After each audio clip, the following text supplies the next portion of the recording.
બીજા મુદ્દાની વાત કરીએ તો શિક્ષણ જગતને શર્મસાર કરતી ઘટના બની। એક માતા પોતાના 2 બાળકોનું લિવિંગ સર્ટિફિકેટ લેવા શાળામાં ગઈ હતી, પરંતુ આરોપ છે કે આચાર્યએ એલસી આપવા બદલે તેને અમદાવાદના હાથીજણ વિસ્તારમાં આવેલી એક હોટેલમાં બોલાવી। હિપતાઈ ગયેલી મહિલા પરિવાર સાથે હોટેલ પહોંચે છે, જ્યાં આચાર્ય કિરીટસિંહ ઝાલા રૂમમાં હાજર હોવાનું સામે આવ્યું।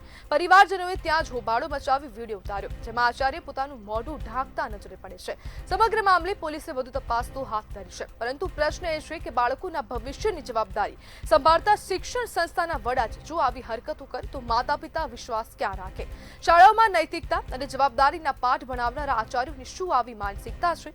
આ એક વ્યક્તિની ભૂલ નથી, પરંતુ સમગ્ર શિક્ષણ વ્યવસ્થાને કટઘરામાં ઊભી કરી દેશે। અને વારંવાર આવી ઘટનાઓ જ્યારે સામે આવતી હોય છે ત્યારે તેવો પ્રશ્ન થાય કે જો હવે શિક્ષકો અને આચાર્યો દ્વારા આવા નૈતિકતાના મૂલ્યો ધ્યાનમાં રખાતા નથી અને તે બાળકોને શું શીખવશે, તેવા અનેક પ્રશ્નો અહીંયા ઊભા થાય છે। અને આ જ મુદ્દે આપણી સાથે ચર્ચા કરવા માટે મહિલા સામાજિક અગ્રણી રત્ના વોરા જોડાઈ ગયા છે। રત્નાબેન, મહિલા સાથે હવે આચાર્ય એક આવું વર્તન કર્યું છે, ખૂબ ખરાબ વર્તન, આ અશોભનીય વર્તન છે, શું કહેશો? જી, સૌથી પહેલા તો હું હેલો, મારી અવાજ આવે છે? જી જી, આવે છે। ઓકે, સૌથી પહેલા તો એ કહેવા માંગીશ કે શિક્ષણ અને શાળા એ તે સરસ્વતીનું મંદિર કહેવાય, અને સરસ્વતીના મંદિરમાં જે આચાર્ય હોય કે જે શિક્ષકો હોય એ તો પૂજારી કહેવાય। અને એ મંદિરમાં એટલે કે શિક્ષણ રૂપી મંદિરમાં બાળકો પોતાનું મતલબ શિક્ષણ લેવા આવતા હોય તો એક જાતનું કહેવાય કે એક મંદિરની ઉપાસના માટે આવે છે। અને આવી જગ્યાએ જો આ માનસિકતા વાળા શિક્ષકો કે આચાર્ય હોય તો આપણે વિચારવું પડશે કે આપણું શિક્ષણ જગત કેટલું બધું ખાડે જતું રહ્યું છે।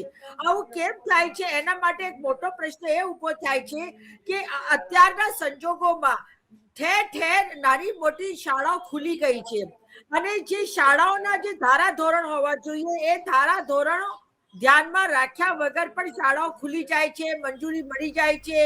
ગમે તે માણસો ટ્રસ્ટ ઉભી કરી દે, ઘરનું એક ટ્રસ્ટ ઉભું કરી દે, અને પછી એ સત્તા સાથે એમની સામગાંઠ હોય એટલે એમને શાળા ખોલવાની મંજૂરી મળી જાય। પછી પોતાના માણસોને એ લોકો શિક્ષણમાં પણ ભરતી કરી દે અને એવી રીતે આચાર્ય પણ બનાવી દે। તો મારે તો એ કહેવું છે કે હું એક સ્ત્રી છું, એક માં છું, એક દીકરીની માં છું, તો જો એવા સ્કૂલોમાં શાળાઓમાં આવા આચાર્યો હોય તો પછી આપણી દીકરીઓનું ભવિષ્ય ક્યાં સુધી સુરક્ષિત રહેશે? અને આ એની માનસિકતા જુઓ, કેટલી હલકી ને હલકટ માનસિકતા છે કે એલસી લેવા માટે એ વ્યક્તિ નડિયાદથી અમદાવાદની હોટલમાં જઈને રૂમ બુક કરાવે છે, અને પછી એ જે બાળકો છે એમની માતાને ત્યાં બોલાવે છે। મતલબ એની માનસિકતા જુઓ કેટલી ગંદી છે કે એ માતાનો દુરુપયોગ કરવા માંગે છે, અને એલસી આપવાના બહાને મતલબ કે એ જે બેન હતા, જે માતા છે, એની સાથે શું કરવાના હતા એ તો આપણે સમજી શકીએ છીએ, કારણ કે એલસી તો શાળામાં અપાય, એલસી તો શાળાના બહાર કેવી રીતે અપાય? ઓફિસમાં અપાય। અને એને હોટલમાં બોલાવીએ એટલે જે બેન છે, એ માતા છે, એ ખૂબ સરસ કહેવાય કે ભી એને મતલબ પોતાના પરિવારને આ વાત કરી છે, અને પરિવાર વાળાઓ બધા એ હોટલમાં પહોંચ્યા અને ત્યારે આ આચાર્ય ઝડપાયો। તો મારું કહેવાનું મતલબ એ છે કે માનસિકતા જુઓ, અત્યારના જે શિક્ષણ જગતની જે શિક્ષા સાથે જોડાયેલા જે મતલબ ગુરુઓ છે કે આચાર્યો છે કે શિક્ષકો છે, એમની માનસિકતા કેવી થઈ ગઈ છે। હવે જ્યારે એ માતા સુધીને નથી છોડતા તો નાની બાળકીઓ માટે શું વિચારતા કે કરતા ના હોઈ શકતા હોય? તો મારે બહુ દુઃખ સાથે કહેવું છે રત્નાબેન, હવે આવા શિક્ષકોની પાસે, સ્કૂલના આચાર્યની પાસે શિષ્ટાચાર અને નૈતિકતાના મૂલ્યો નથી તો પછી બાળકોને શું શીખવશે? સાચી વાત છે, એ તો કહું છું ને કે એક તો પહેલી વાત કે એની બાળકો પ્રત્યે, ખાસ કરીને બાળકીઓ પ્રત્યે એની નજર કેવી હશે એ પણ આપણે વિચારવાનું રહ્યું। અને એ પોતે એક શિક્ષક છે, શિક્ષકનું કામ છે ઘડતર કરવાનું, તો જે વ્યક્તિનું પોતાનું કઈ ઘડતર ના હોય તો એ બાળકોનું શું ઘડતર કરશે?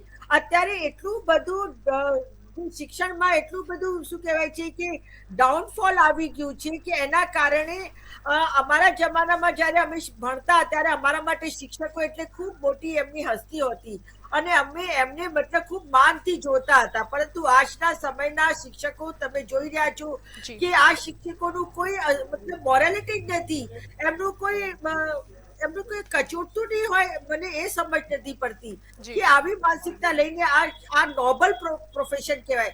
શિક્ષણ મતલબ કે કોઈને નોલેજ આપવું, કોઈને જ્ઞાન આપવું એ સૌથી વધારે સારું ને નોબલ પ્રોફેશન છે. જી.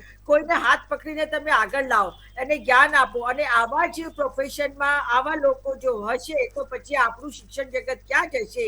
જી. તો મારે તે જ કહેવું છે કે આ વ્યક્તિને કઠોરમાં કઠોર સજા થવી જોઈએ, જી. અને એનાથી આખા સમાજને એક દાખલો બેસે, અને ભવિષ્યમાં આવી રીતે કોઈ પણ વિચારતા પહેલા પણ કમસે કમ 100 વાર વિચારે, એટલું જ મારે અત્યારે કહેવું છે. જી જી બિલકુલ રત્નાબેન, જોડાવા બદલ આપનો આભાર.